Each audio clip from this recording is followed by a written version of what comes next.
আসসালামু আলাইকুম সবাই কেমন আছো? আশা করি সবাই ভালো আছো। আলহামদুলিল্লাহ আমরা সবাই ভালো আছি। আমি আজ বানাবো রসগোল্লা। তো এর জন্য আমি এই জায়গায় দেখো 1 লিটারের একটা দুধ নিয়ে নিছি। এখন এটাকে আমি গরম করে দেখো চুলায় আমি একটা হাঁড়ি বসাই দিচ্ছি। এর মধ্যে আমি দুধটা দিয়ে দিচ্ছি। দুধটাকে ফাটানোর জন্য আমি এই জায়গায় দেখো ভিনেগার নিয়ে নিচ্ছি। ভিনেগারের সাথে আমি যতটুকু ভিনেগার নিচ্ছি ততটুকু পরিমাণে পানি অ্যাড করে নেব। এই তো হয়ে গেছে। এখন আমি এটা দিয়ে দুধটাকে ফাটাই নেব। এই দেখো আমার দুধটা গরম হয়ে গেছে। তো আমি এখন চুলাটা বন্ধ করে দেব আর 2 মিনিটের জন্য অপেক্ষা। দেখো 2 মিনিট হয়ে গেছে। তা আমি এখন এটার ভিতরে ভিনেগার অ্যাড করে দুধ থেকে ছানাটা বের করে নেব।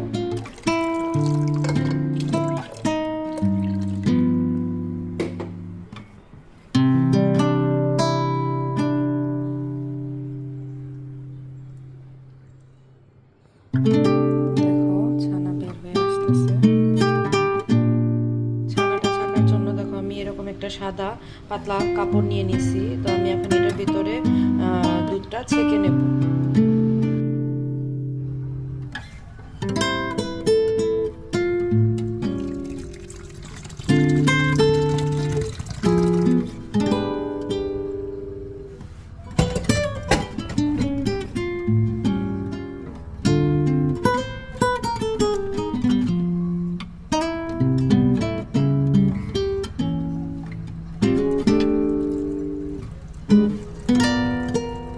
জোরে জোরে চাপ দিয়ে পানিটা ফেলতে যাবে না, তাহলে ছানাটা নষ্ট হয়ে যাবে।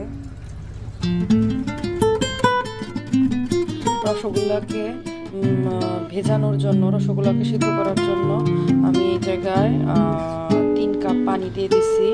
তো এই জায়গায় আমি এখন 2 কাপ চিনি দিয়ে দেব।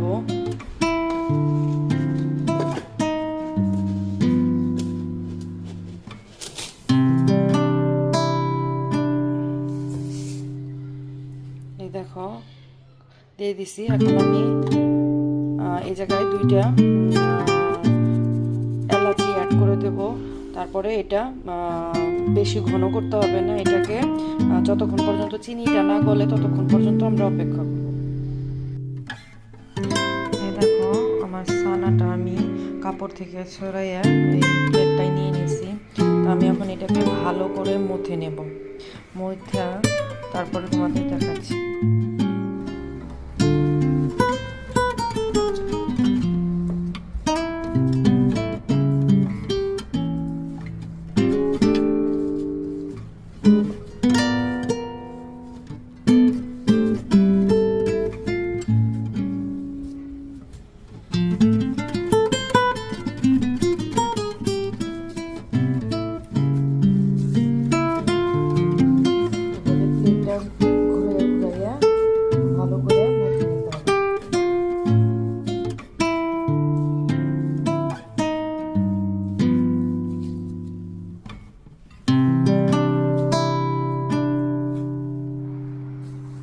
ছানার সাথে সামান্য একটু কর্নফ্লাওয়ার অ্যাড করে দিচ্ছি।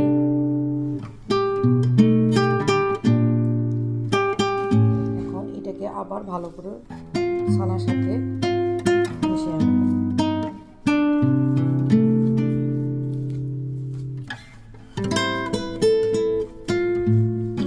ছানাটা যত ভালো মতো হবে রসগোল্লাগুলো তত ভালো হবে।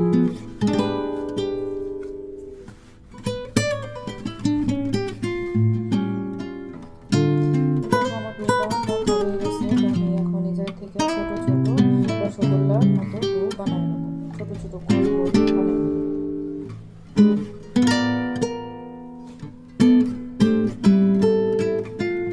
এরকম আমরা ছোট একটা পোর্শন নিয়ে নিচ্ছি।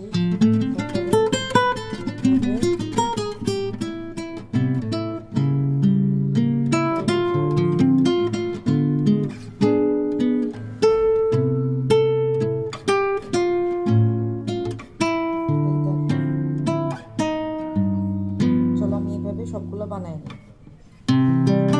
দেখো চিনির শিরাটাও রেডি। চলো আমি এখন এইভাবে একটা একটা করে বানাবো আর এটার ভিতরে দিয়ে দেবো।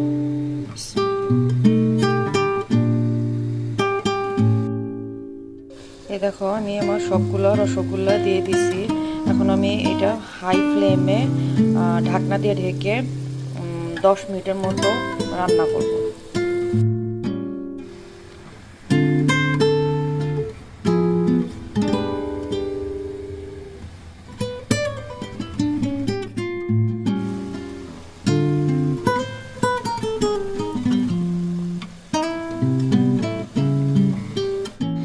এই দেখো আমার রসগোল্লাগুলো হয়ে গেছে, দেখতে তো ভালোই লাগতেছে। এখন এটা আমি শিরার মধ্যে রেখে দেব 1-2 ঘন্টা, তারপরে আমি তোমাদের দেখাচ্ছি কেমন হয়। দেখো আমি উঠে দেখাচ্ছি কতটা স্পঞ্জি হয়েছে, দেখছো? আশা করি তোমাদেরও ভালো লাগছে। এই দেখো আমার রসগোল্লাগুলো বানানো হয়ে গেছে, দেখতে অনেক ইয়ামি লাগতেছে, আশা করি খাইতেও অনেক ভালো লাগবে। তো তোমরা এইভাবে ট্রাই করে দেখতে পারো, ইনশাল্লাহ ভালো হবে। তো তোমরা সবাই ভালো থাকো, আমাদের জন্য দোয়া করো। আল্লাহ হাফেজ।